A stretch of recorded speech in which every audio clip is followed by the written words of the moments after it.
আজ আমি আপনাদের এমন একটি বইয়ের বিষয়ে বলবো, সেখানে লেখকের ভাষায় জানা যায় তিনি 1992 সালে ঔপনিবেশিক এবং উত্তর ঔপনিবেশিক আফ্রিকায় কিছু বছর কাটিয়ে অবশেষে প্রথমবারের মতো ভারতবর্ষের মাটিতে পা দিয়েছিলেন। ভারতে পদার্পণের পরই তার কাছে একটি বিষয় স্পষ্ট হয়ে যায় যে ব্রিটিশরা ভারতবর্ষে বাণিজ্যের খাতিরে এলেও তাদের আসল উদ্দেশ্য ছিল অন্য কিছু। ব্রিটিশরা প্রকৃতপক্ষে শিক্ষা, সেচ ও পরিবহন ব্যবস্থার উন্নতি করলেও ভারতবর্ষের আকাশে ব্রিটিশদের জন্য একটি ঘন কালো মেঘের সৃষ্টি হয়েছিল। চা খেতে বরাবরই আমি ভীষণ ভালোবাসি।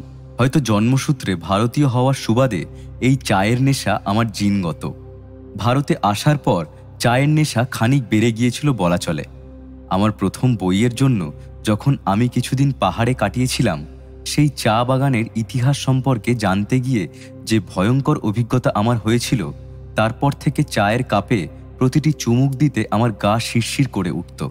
আসলে লেখক ব্রিটিশ মালিকাধীন চা বাগানগুলিতে শ্রমিকদের নির্মম পরিশ্রমের কথা এবং বেশিরভাগ সময় বিনা পারিশ্রমিকে তাদের দিনরাত খাটিয়ে নেওয়ার পরিবর্তে এক ফোঁটা জল পর্যন্ত প্রদান না করার কালো ইতিহাস তাকে পূর্বকালীন বিখ্যাত লুণ্ঠনকারীদের বিষয় জানতে আরও আগ্রহী করে তোলে।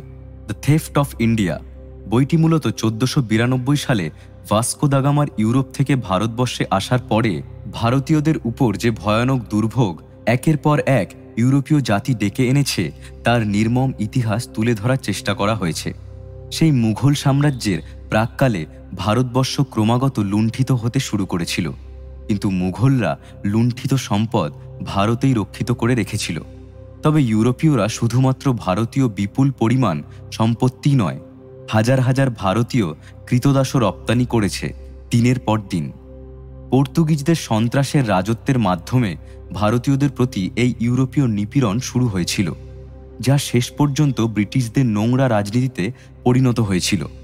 প্রায় 5 দশকেরও বেশি সময় ধরে একের পর এক সম্প্রদায়কে গণহত্যার মধ্যে দিয়ে যে নৃশংস হত্যালীলা ইউরোপীয়রা চালিয়ে গিয়েছিল, তার মাসুল বহু বছর পর্যন্ত ভারতীয়রা দিয়েছে। ব্রিটিশদের বাণিজ্য করতে আসার অজুহাতে ভারতবর্ষে পাকাপাকিভাবে নিজেদের ঘাঁটি গড়ে তোলার যে ইতিহাস রয়েছে, আমরা অনেকেই তা পড়েছি। সেখানে এমন অনেক কালো ইতিহাস চিরকালের মতো ধামাচাপা দিয়ে দেওয়া হয়েছে, যা পাঠ্যপুস্তকের মাধ্যমে কোনোদিনই আমাদের জানা সম্ভব নয়।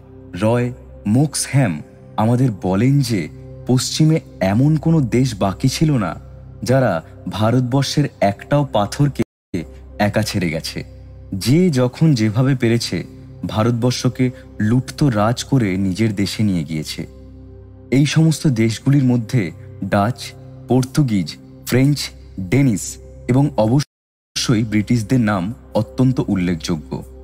রয় মোক্সহ্যাম চিরকালই স্বল্প পরিচিত ঐতিহাসিক তথ্য তুলে ধরার জন্য সুপরিচিত। এই বইটিতেও লুটতো রাজের কাহিনীর পাশাপাশি অনেক মজার ঘটনা ও তথ্য রয়েছে। এই বই আমাদের ভারত এবং তৎসংলগ্ন সাগর মহাসাগরগুলিতে ইউরোপীয়দের ক্ষমতা লড়াই সম্পর্কে কথা বলে। তৎকালীন সমাজ ব্যবস্থার পূর্ণ জ্ঞান আরোহণের জন্য এবং সেই সময়কার ইতিহাসের স্পষ্ট ছবি পেতে এই বই সকলের পড়া উচিত। এই বইটির মূল বিষয়বস্তু হল ইউরোপীয়দের দ্বারা ভারতবর্ষের ক্ষতি এবং মূলধন চুরি। এই বইয়ের সবচেয়ে বড় সম্পদ হল বইয়ের শব্দচয়ন। লেখক অত্যন্ত নিপুণতার সঙ্গে তৎকালীন ভারতবর্ষের তথা ইউরোপের প্রাকৃতিক, সামাজিক এবং অর্থনৈতিক দিকগুলি তুলে ধরেছেন। এই বইয়ের মাধ্যমে জানা যায় 1757 থেকে 1765 সালের মধ্যে মাত্র 8 বছরে ইস্ট ইন্ডিয়া কোম্পানির ঊর্ধ্বতন কর্মকর্তা মোট 37,70,833 পাউন্ড পেয়েছিলেন এবং তা ব্রিটেনে পাঠিয়েছিলেন। যখন একজন ব্রিটিশ শ্রমিকের পরিবার বছরের 37 পাউন্ড এবং একটি বাঙালি পরিবার 2 পাউন্ডের কম উপার্জন করতে পারে, রবার্ট ক্লাইভের অধীনে কোম্পানির মাত্র 3 বছরের 6 মিলিয়ন ভারতীয় রুপি মুনাফা করে ইংল্যান্ডে পাঠায়, যখন বাঙালিদের মূল মজুরি ছিল মাসে মাত্র 1 বা 2 টাকা।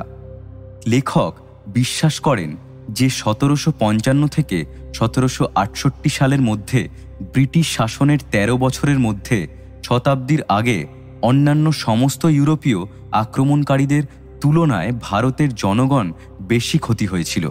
আর এই অভিযোগ ঠিক কতটা গুরুতর তা হয়তো বইয়ের আলোচনা থেকে জানা সম্ভব।